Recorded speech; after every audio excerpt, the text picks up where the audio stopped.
Olá, sou Gustavo, professor da IFNMG, e hoje nós vamos resolver alguns exercícios envolvendo o vetor gradiente. Então, aqui eu escrevi a definição e essa observação para funções de duas variáveis, mas tanto a definição de vetor gradiente quanto essa observação aqui são válidas para as funções de mais de duas variáveis.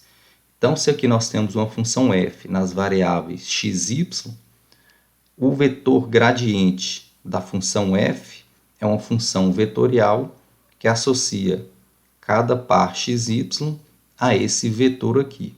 Então, note que esse vetor ele tem na primeira coordenada a derivada parcial em relação a x e na segunda coordenada a derivada parcial em relação a y. E esse vetor também pode ser escrito dessa forma, considerando a base canônica do R2, a base IJ. Se essa função f tivesse três variáveis, por exemplo, f de x, y, z, então o que iria mudar nessa definição é que o vetor gradiente vai ter uma coordenada a mais, que é a derivada parcial em relação à terceira variável, que no caso era a variável z. Aqui nós temos duas observações importantes a respeito do vetor gradiente. A primeira delas é que o valor máximo da derivada direcional no ponto x0, y0 é dado pela norma do vetor gradiente no ponto x0, y0 e ocorre na direção do vetor gradiente, ou seja, de todas as derivadas direcionais que existem, a que possui o maior valor é na direção do vetor gradiente. E esse maior valor, se você quiser utilizar lá a definição de derivada direcional, você pode, mas essa observação fala que você não precisa fazer isso. Basta calcular a norma do vetor gradiente. E a observação B, o vetor gradiente, aplicado aqui no ponto x0, y0, é ortogonal à curva de nível de f que passa pelo ponto x0, y0. Então, essa observação B vai ficar mais clara quando a gente for fazer o primeiro exemplo. Exemplo 1. Encontre o gradiente dessa função f no ponto menos 1, 0. Em seguida, esboce o gradiente junto à curva de nível que passa pelo ponto indicado. Então, primeiramente, aí, vamos calcular o gradiente de f. Então, o gradiente dessa função f vai ser igual. A gente vai calcular a derivada parcial em relação a x e depois a derivada parcial em relação a y. Nesse caso, a derivada parcial em relação a x é menos 2x e a derivada parcial em relação a y é 1. Então, esse é o vetor gradiente, mas a gente tem que calcular o gradiente aplicado no ponto menos 1, 0. Então, gradiente aplicado no ponto menos 1, 0 resulta aí no vetor menos 2 vezes menos 2, que é 2, e o y, que é sempre 1. Então, o vetor gradiente aqui é o vetor 2, 1. Depois a questão está pedindo para esboçar o gradiente junto à curva de nível que passa por esse ponto menos 1, 0. Como é que a gente encontra a curva de nível que passa por esse ponto menos 1, 0? Então, nós temos que calcular o f de menos 1, 0 para saber qual vai ser a altura que esse ponto aí se localiza na função. O f de menos 1, 0 vai ficar 0 menos 1 ao quadrado, então vai dar menos 1. Então, para encontrar esse ponto aqui, eu vou ter que cortar a função na altura menos 1. E na altura menos 1, qual vai ser a curva de nível? Basta pegar a função e igualar a menos 1. A função é y menos x quadrado igual a menos 1. Isolando o y, nós vamos obter x quadrado menos 1. Então, essa é a curva de nível. Como é que fica o esboço dessa curva de nível aqui no plano cartesiano? Então, a gente sabe que isso aí é uma parábola. A a concavidade é para cima. Quando o x é 1, o y é 0. Quando o x é menos 1, o y também é 0. E quando o x é 0, o y é menos 1. Então, essa parábola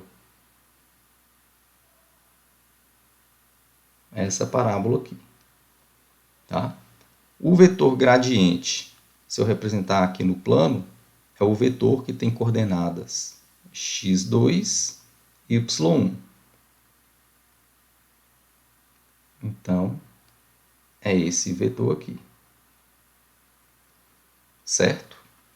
E no ponto menos 1, 0, que é esse ponto aqui, se eu fizer o vetor gradiente aqui nele, né, então vou deslocar esse vetor gradiente para esse ponto aqui, eu vou encontrar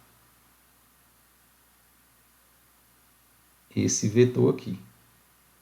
Note que esse vetor, se eu fizer aqui uma tangente nesse ponto, ele justamente forma um ângulo de 90 graus com a curva de nível, que é o que aquela letra B da observação estava nos dizendo, né, que o vetor gradiente sempre é ortogonal à curva de nível que passa pelo ponto aí que você está calculando o vetor gradiente. Exemplo 2. Suponha que em uma certa região do espaço o potencial elétrico V seja dado por essa expressão aqui. Então, letra A. Determine a taxa de variação do potencial nesse ponto 3, 4, 5 na direção desse vetor V. Então, determine a taxa de variação do potencial na direção desse vetor. Ou seja, nós temos que calcular a derivada direcional do potencial elétrico no ponto 3, 4, 5 na direção desse vetor V. Para calcular essa derivada direcional, a gente precisa das derivadas parciais da função V e do vetor unitário V. Note que esse vetor aqui não é unitário, pois esse vetor V, se eu for escrever ele em coordenadas, ele é o vetor 1, 1, menos 1, e a norma dele vai ser a raiz de 1 ao quadrado, mais 1 ao quadrado, mais menos 1 ao quadrado, que resulta raiz de 3. Então, qual vai ser o vetor unitário que tem a mesma direção e sentido desse vetor V? Basta pegar o vetor V e dividir pela norma dele, obtendo assim o vetor 1 sobre raiz de 3, 1 sobre raiz de 3 e menos 1 sobre raiz de 3. Então, já tem o vetor para calcular a derivada direcional. Então, agora nós vamos calcular as derivadas parciais dessa função V. Então, derivada parcial em relação a x vai ficar 10x menos 3y mais z. Derivada parcial em relação a y vai ficar menos 3x. E a derivada parcial em relação a z vai ser igual a x. Também eu preciso pegar cada derivada parcial dessa e aplicar no ponto 3, 4, 5. Então, essa derivada parcial aplicada no ponto 3, 4, 5 vai ficar 10 vezes 3, que é 30, menos 3 vezes 4, que é 12, mais 5. Então, essa conta aí vai dar 23. A derivada parcial em relação a y aplicado no ponto 3, 4, 5 vai ficar menos 3 vezes o x, né? Como o x é 3, então vai ficar menos 3 vezes 3, que é menos 9. E a derivada parcial em relação a z aplicado no ponto 3, 4, 5 é igual a x, que é igual a 3. Então, agora, É só substituir esses valores aí para encontrar a derivada direcional. Então, derivada direcional na direção de V da função V, que é o potencial elétrico, no ponto 3, 4, 5, é igual a 23 vezes 1 sobre raiz de 3, menos 9 vezes 1 sobre raiz de 3, menos 3. Na verdade, aqui nós vamos ter mais 3 vezes menos 1 sobre raiz de 3. Então, fazendo esses cálculos aí, a gente vai colocar aqui raiz de 3, vai ficar 23 menos 9 mais 3, que resulta em 11 sobre raiz de 3. Então, essa é a derivada direcional, ou seja, a taxa de variação do potencial nesse ponto P na direção desse vetor. Agora, na letra B, em que direção V varia mais rapidamente em P? Pela observação que eu falei no início da aula, nós sabemos que a função ela cresce mais rapidamente na direção do vetor gradiente. Então, a resposta aqui é na direção do vetor gradiente aplicado aí no ponto, que é o ponto 3, 4, 5. De acordo com os nossos cálculos, na verdade a gente já calculou esse vetor gradiente, coordenada x deu 23, que é a derivada parcial em relação a x aplicado no ponto, coordenada y deu menos 9 e a coordenada z deu 3. Então, a direção é essa aqui para obter, para que V varie mais rapidamente em P. Na letra C, qual a taxa máxima de variação em P? Nós sabemos que a taxa máxima de variação, ou seja, a maior derivada direcional, ela é dada pela norma do vetor gradiente aplicado no ponto 3, 4, 5. Então, o que a gente vai ter que fazer é calcular a norma desse vetor aqui. Então, vai ficar a raiz de 23 ao quadrado mais menos 9 ao quadrado mais 3 ao quadrado. E se a gente fizer essa conta aí, vai ficar a raiz de 619. Ou seja, o maior valor que a derivada direcional pode assumir é a raiz de 619. Por último, nós vamos fazer aqui o exemplo 3. Suponha que você está subindo uma montanha cuja forma é dada por essa equação, onde x, y e z são medidos em metros e você está no ponto de coordenadas 60, 40, 966. O eixo x positivo aponta para o leste e o eixo y positivo aponta para o norte. Se você andar exatamente para o sul, começará a subir ou a descer. Então, o que a gente vai ter que fazer? Calcular a derivada direcional dessa função no ponto de coordenadas 60, 40, e se essa derivada direcional for positiva, isso significa que você vai estar subindo na direção sul. E se essa derivada direcional for negativa, significa que você está descendo.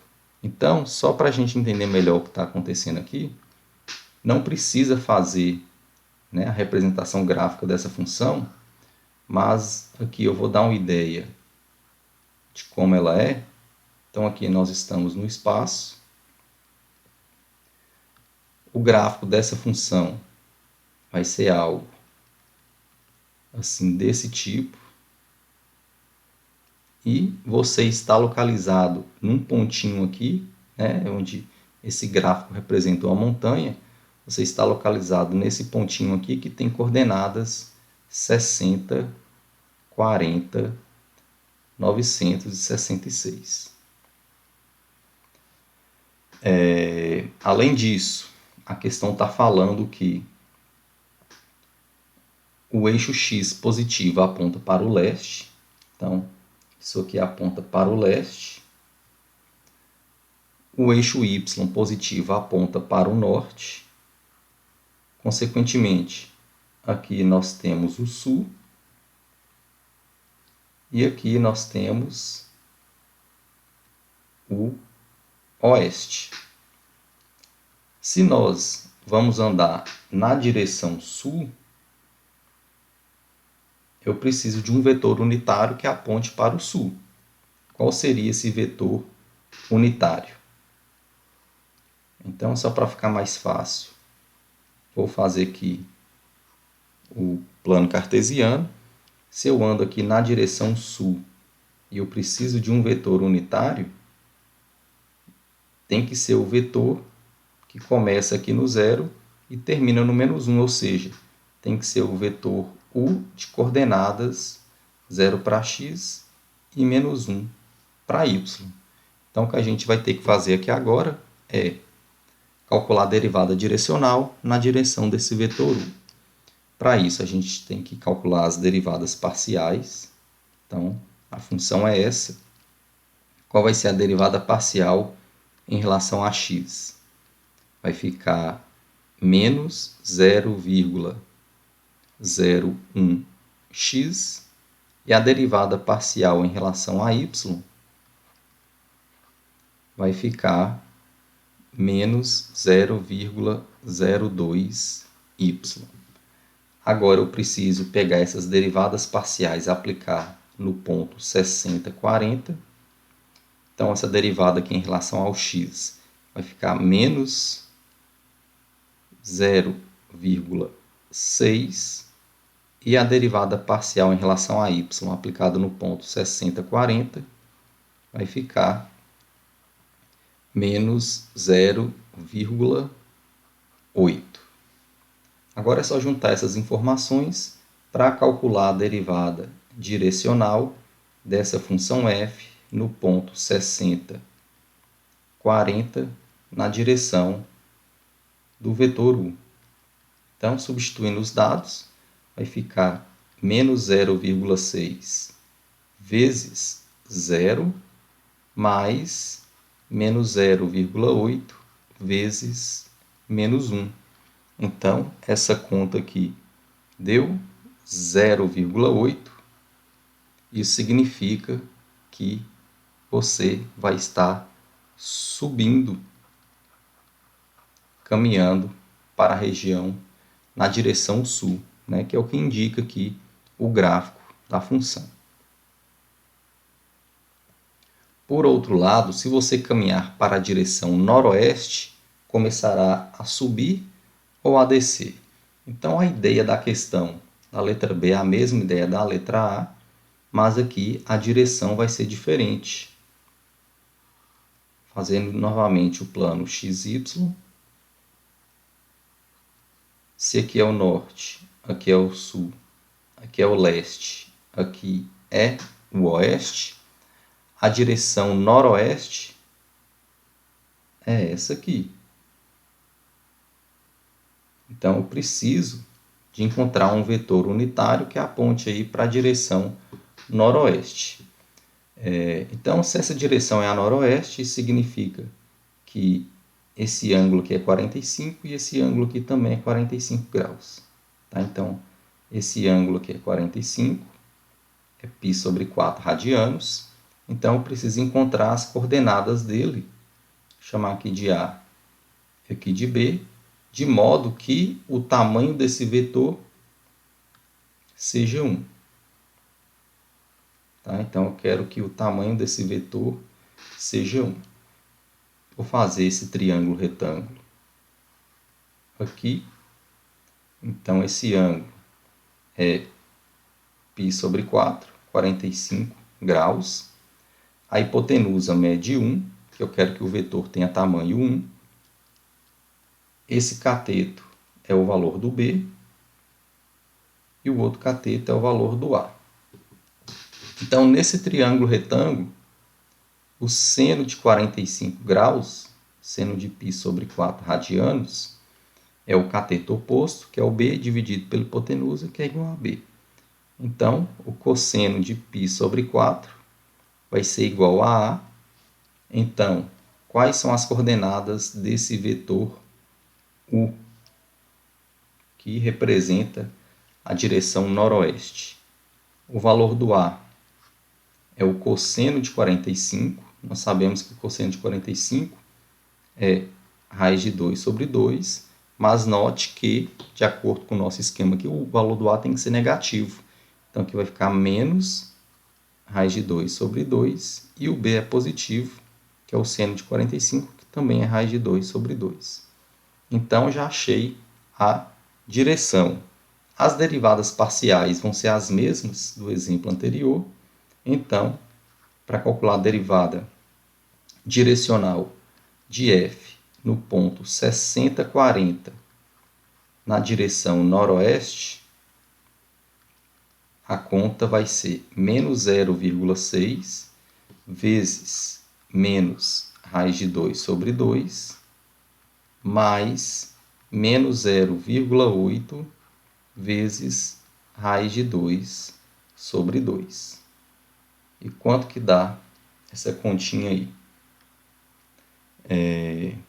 Então, fazendo esses cálculos, nós vamos obter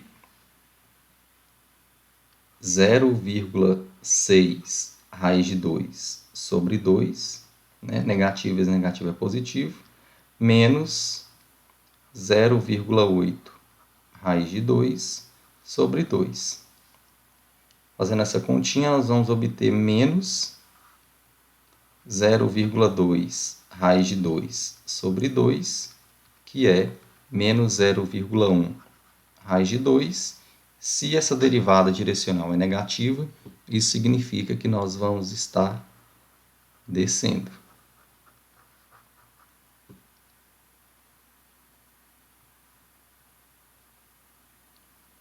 Letra C. Em que direção a inclinação é maior? Nós sabemos que a maior inclinação é na direção do vetor gradiente. No nosso caso, no ponto 60, 40, que nós já calculamos, que são as derivadas parciais, que é menos 0,6 para o x e menos 0,8 para o y. E a questão ainda pede para calcular qual é a taxa de elevação máxima. A taxa de elevação máxima é a norma do vetor gradiente.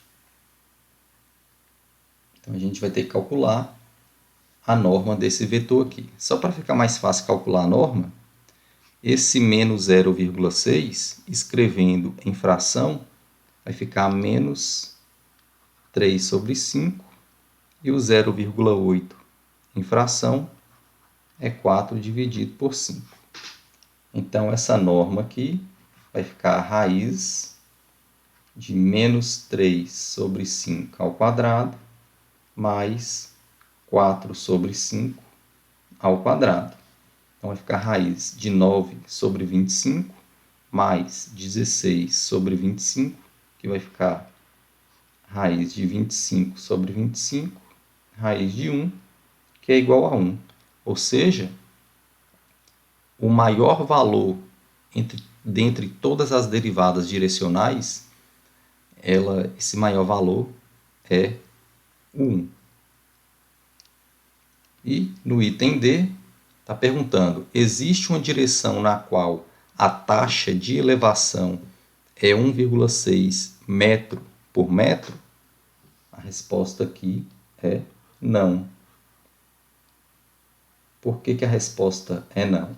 Porque nós sabemos que a maior taxa de elevação é igual a 1, que é na direção do vetor gradiente. Então, não existe uma direção na qual a taxa de elevação vale isso. E com isso a gente finaliza a aula.